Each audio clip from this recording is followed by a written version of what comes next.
Bonjour et bienvenue à la troisième vidéo du chapitre Le triangle rectangle du programme de quatrième. Dans cette vidéo, nous allons voir comment nous servir du théorème de Pythagore pour vérifier qu'un triangle est rectangle.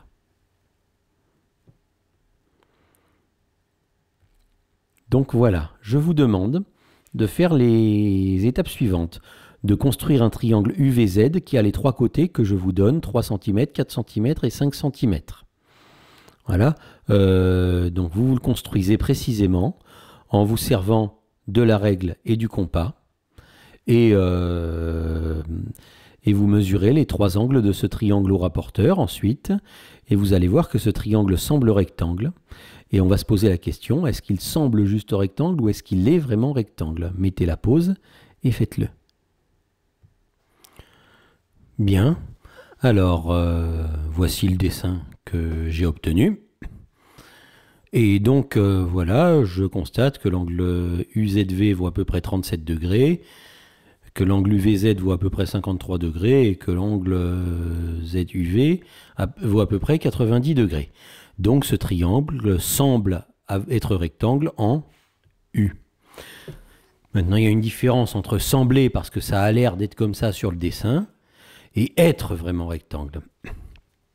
Je ne sais pas, peut-être que l'angle U vaut 89,7 degrés, auquel cas le triangle ne sera pas rectangle, et moi je ne verrai pas la différence avec mon rapporteur. Je ne suis pas capable de mesurer avec une telle précision avec mon rapporteur.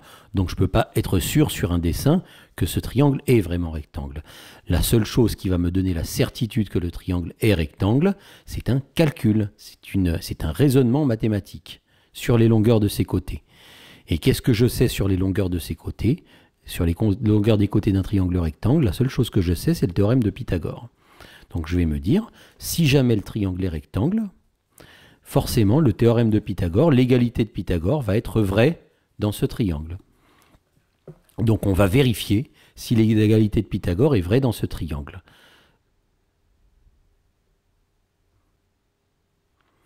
Alors, comment faisons-nous? Il faut prendre des précautions de rédaction, c'est pour ça que je vous ai mis ça dans un modèle de rédaction. Alors, regardez, on va écrire « Vérifions l'égalité de Pythagore ». Il faut bien avoir conscience que dans tout cet exercice-là, on ne sait pas si le triangle est rectangle, donc on ne sait pas si l'égalité de Pythagore est vraie ou non. Donc on ne va pas dire l'égalité de Pythagore est vraie, on va encore moins écrire l'égalité de Pythagore. On prend des précautions pour dire vérifions. On ne sait pas si elle est vraie ou non. On le saura à la fin. D'accord? Vérifions l'égalité de Pythagore pour le triangle UVZ. Alors, pour vérifier l'égalité de Pythagore, il faut repérer où se trouve l'hypoténuse. D'une manière générale, je vous conseille, dès que vous avez un triangle rectangle dans n'importe quel exercice, de repérer l'hypoténuse. Ça servira toujours. D'accord? Donc, vérifions l'égalité de Pythagore pour le triangle UVZ. Alors, première chose, lequel de ces trois côtés serait l'hypoténuse si le triangle était rectangle? Parce que si le triangle n'est pas rectangle, il n'y a pas d'hypoténuse, c'est réglé. Mais si jamais le triangle était rectangle, lequel de ces trois côtés serait l'hypoténuse? Et pourquoi? Mettez la pause et réfléchissez-y. Bien, alors l'hypoténuse, j'espère que vous avez répondu que si le triangle était rectangle, l'hypoténuse serait le côté VZ. Et pourquoi ce serait le côté VZ? Parce que dans un triangle rectangle, l'hypoténuse est toujours le côté le plus long. Donc l'hypoténuse, parce que c'est le côté le plus long, ne peut être que le côté VZ. D'accord? Vous avez remarqué, je mets ne peut être que, sous-entendu si le triangle est rectangle. Je ne dis pas l'hypoténuse est VZ, parce que est, ça voudrait dire que le triangle est rectangle, puisqu'il a une hypoténuse. Donc je prends d'infinies précautions pour rédiger la solution. D'accord? Et autre précaution, je ne vais pas écrire l'égalité de Pythagore, comme je l'avais fait dans les exemples où on calculait des longueurs. Je ne vais certainement pas écrire VZ au carré égale UZ au carré plus UV au carré. Pourquoi? Parce que je ne sais pas si le triangle est rectangle. Je ne sais pas si c'est égal. Donc ce que je vais faire, pour éviter d'écrire ça, je vais écrire le carré de l'hypoténuse d'un côté, et je vais calculer combien ça fait. Et la somme des carrés des deux autres côtés, à part dans un autre calcul, et je vais calculer combien ils font. Donc je vais écrire deux calculs séparés, comme ceci, vous voyez. VZ au carré, c'est-à-dire l'hypoténuse au carré, et ce qu'il devrait y avoir théoriquement de l'autre côté de l'égalité de Pythagore si elle était vraie, UV au carré plus UZ au carré de l'autre côté. Et je vais calculer combien ils font séparément. Et l'idée, c'est que si jamais je trouve la même chose dans les deux calculs, c'est que l'égalité de Pythagore sera vraie, qu'ils seront égaux. Et si l'égalité de Pythagore est vraie, hein, je ne vous l'ai pas encore expliqué, mais prenez-le comme acquis, si l'égalité de Pythagore est vraie, ça voudra dire que le triangle est rectangle. Hein. C'est-à-dire, autrement dit, il n'y a pas d'autre triangle que les triangles rectangles qui vérifient l'égalité de Pythagore. D'accord ? Et si jamais, dans les deux calculs séparés que je fais, je ne trouve pas le même résultat, alors l'égalité de Pythagore est fausse, et si l'égalité de Pythagore est fausse pour ce triangle, il ne peut pas être rectangle, puisque tous les triangles rectangles vérifient l'égalité de Pythagore. D'accord ? Donc VZ au carré, ça fait combien? Alors faisons le calcul.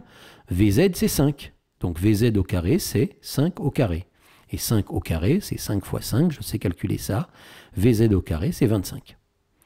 De la même manière, calculez UV au carré plus UZ au carré avec les nombres qui vous sont donnés dans l'énoncé. Allez-y.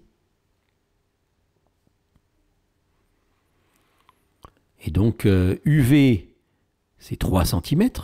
Donc, je vais écrire 3 à la place de UV. UZ, c'est 4 cm. Donc, je vais écrire 4 à la place de UZ. UV au carré plus UZ au carré, c'est 3 au carré plus 4 au carré. Et donc, calculons combien ça fait. 3 au carré, c'est 3 fois 3, ça fait 9. 4 au carré, c'est 4 fois 4, ça fait 16. Et 9 plus 16, ça fait 25. Donc UV au carré plus UZ au carré est égal à 25. Et là, je compare les deux résultats que j'ai obtenus dans les deux calculs séparés. Je m'aperçois que j'ai trouvé deux fois la même chose. Et je vais donc expliquer ainsi. VZ au carré égale UV au carré plus UZ au carré. Hein, l'égalité de Pythagore est vraie, donc je peux l'écrire puisque j'ai trouvé le même résultat des deux côtés. Et donc, ce triangle vérifie l'égalité de Pythagore, donc il est rectangle. Et je ne dis jamais il est rectangle tout seul, je dis où il est rectangle. Il est rectangle en U. D'accord? Voilà, si... Donc là, j'ai trouvé... C'est uniquement après avoir trouvé que l'égalité de Pythagore était vraie que je l'ai écrite. Hein? Avant, je n'ai pas le droit de l'écrire. Je ne l'ai écrite que quand j'ai vérifié que j'ai trouvé le même résultat dans mes deux calculs séparés. Si j'avais trouvé deux résultats différents, alors, qu'est-ce que j'aurais écrit? Ben, j'aurais pas écrit égal, j'aurais écrit différent de. Donc, j'aurais écrit une inégalité à la place de l'égalité de Pythagore. Et j'aurais écrit la phrase, vous pouvez peut-être la deviner, cette phrase que j'aurais écrite si ça n'avait pas été vrai. J'aurais écrit, ce triangle ne vérifie pas l'égalité de Pythagore, donc il n'est pas rectangle. Hein, donc, il y a quelque chose de plus que je vous explique ici par rapport aux deux vidéos précédentes, c'est que les triangles rectangles sont les seuls qui vérifient l'égalité de Pythagore, sont exactement ceux-là. Donc les triangles rectangles sont ceux qui vérifient l'égalité de Pythagore. C'est ce qui nous permet de vérifier si un triangle est rectangle d'après l'égalité de Pythagore, exactement comme je viens de le rédiger. Donc là, voilà, vous savez vérifier si un triangle est rectangle dès que vous connaissez ses trois côtés. Donc on pourra vous poser la question autrement, on pourra vous parler de droite perpendiculaire. Hein, on pourrait vous demander, prouver que UZ et UV sont perpendiculaires, ou alors vérifier si UZ et UV sont perpendiculaires. Hein, voilà, donc quelle que soit la manière, si vous avez trois côtés d'un triangle que vous voulez vérifier qu'il est rectangle, vous le rédigez comme ceci.